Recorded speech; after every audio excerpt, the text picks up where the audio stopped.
喺江西呢座小縣城嘅村落深處，我終於親眼見到古書入邊描繪嘅絕美畫面，正正就係辛棄疾筆下嘅風蕭聲動，玉壺光轉，一夜魚龍舞。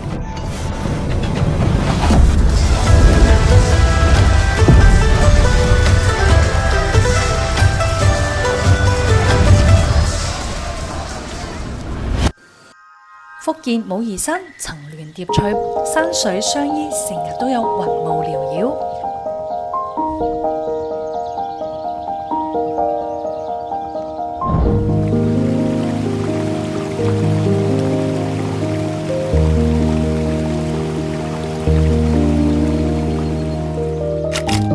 古韻就藏喺楓林之間，步步都係清雅風景。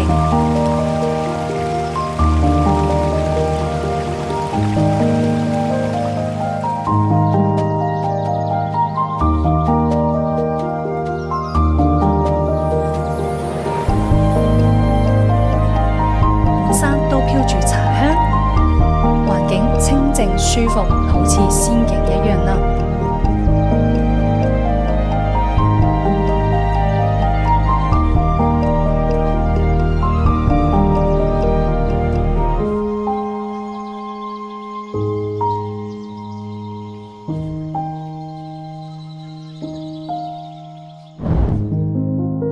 角仙村就正隱喺武夷山嘅北麓，清雅白牆映襯住青山，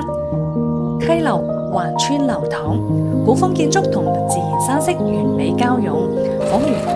外桃源，柔軟寧靜。入夜之後，千燈齊放，古樓流光溢彩，水墨光影流轉，滿園仙氣縈繞，提燈漫遊，燈火好似星